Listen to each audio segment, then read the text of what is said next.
Not long ago, Beyerdynamic released their new line of affordable gaming headsets, the MMX 100, which I have here, and the MMX 150. I bought the MMX 100 and used it as a kind of daily driver for music, gaming, everything.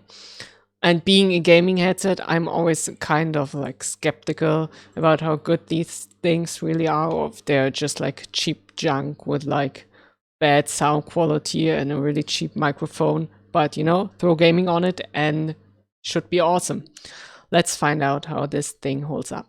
Starting with build quality, the MMX 100 is built like your typical Beyerdynamic product and feels sturdy. It obviously is not built as good as the studio headphones from Beyer.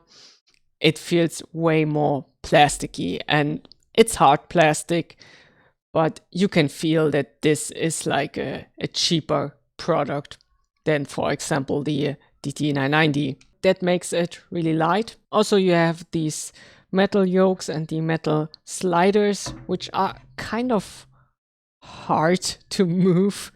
But yeah, once they are in place, they work fine. Also, the headband is made out of metal with like plastic all around it. So for 100 euro and being a gaming headset, I think this is as good as it gets, more or less. You also have two cables, one with a separate microphone and audio jack, which is long enough, works fine, and one with a combined microphone and audio jack, which is just too short. Like my PC is sitting right next to me. Like really, it's 50 centimeter, I guess.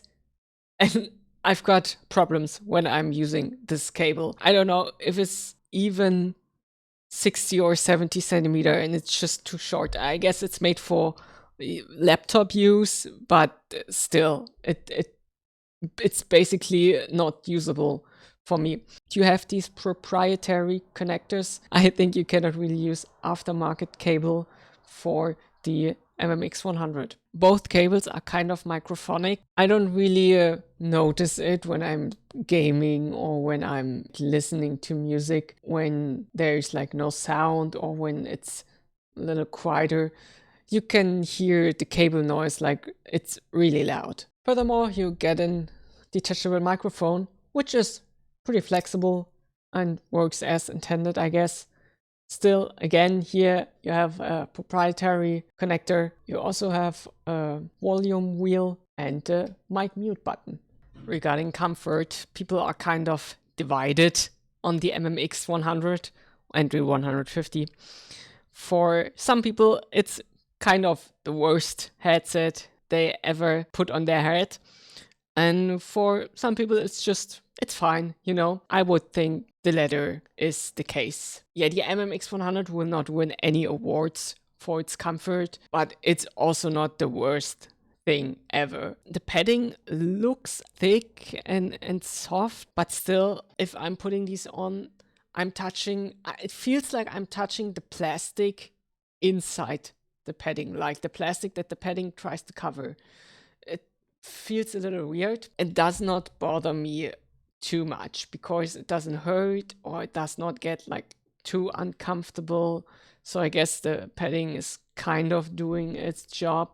Also, there's like a really thick foam thingy inside here, which doesn't really do anything because you touch all this stuff here basically on the outside of the cup. The headband is fine. I don't get any hot spots on my head. The padding, not really the foam, but the fake leather here feels kind of cheap. Like it does feel like it's the headband padding from a 20 euro headset. Still, it does its job, so it's fine. I think especially for bigger heads, this headset will be really uncomfortable. For me, I have an average sized head and it's okay. If your head is like on the bigger side, then you will touch even more plastic inside here and it will hurt and get uncomfortable. And also when you're sensitive to clamping force, don't buy these. They don't clamp too hard, but The clamping force in combination with the more or less unsatisfying padding will be uncomfortable for bigger heads. And if you're sensitive, even for smaller heads. If you already know, well, I always have to look for special kind of headphones so it doesn't get uncomfortable on my head. Don't buy these. I mentioned the cable noise before, and I have to mention it again here too, because it does impact the comfort. You always have to look for the cable, and especially with the shorter cable, it gets uncomfortable. Like I said, I cannot really use the combined output cable because it's just too short, and then it will brush on your clothing and the cable noise will get even worse. With the longer cable, it's kind of fine, and if it doesn't move that much, then, and if you're like hearing music, gaming, whatever, then the cable noise is kind of pretty quiet, but the shorter cable is just useless. Sound-wise, I'm really happy to say that Beyerdynamic did their homework and made these basically one of the best sounding $100 euro headsets I've ever heard. It's not V-shaped like many other gaming headsets. Its bass does not overpower every other frequency. Like there's no emphasis on treble and no emphasis on bass.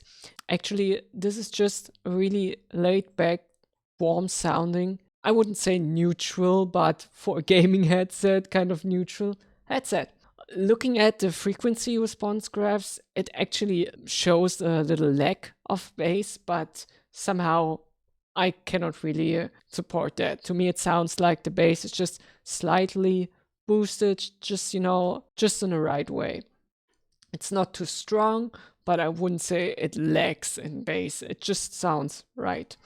Mids and treble are pretty well balanced, and I think maybe there's like a little dip in the high mids, low treble, because it really does not sound harsh. Like it doesn't have a lot of attack. But that means you can game and listen to music for like long time before your ears get tired. This is really, I don't know, like a soft sounding headphone.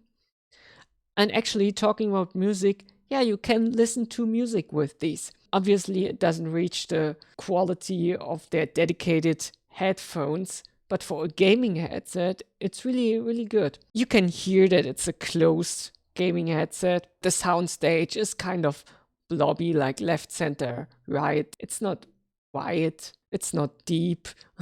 It actually feels like it's kind of everything is on the same height. But the imaging itself was fine. I could locate stuff in the general direction, but it was kind of difficult when a lot of gunshots or a lot of other things were going on. Then it would sound somewhat more mushed together. But this is really subjective. Like, I'm not a pro gamer, and all in all, I would say it's fine. For a closed back headphone, and especially for a gaming headset, it's pretty okay. Especially because the bass is not overpowering everything. So sound-wise, I would say for €100, the MMX 100 easily beats its competitors, especially if you like balanced sound. As a side note, the passive isolation is quite good, and you cannot really hear a lot of stuff around you. I found the quality of the microphone really, really good. I did not expect a headset mic, especially a gaming headset microphone, to be this good. And although it doesn't really reach the body of a dedicated microphone, obviously, it's really good. So, should you buy the MMX 100?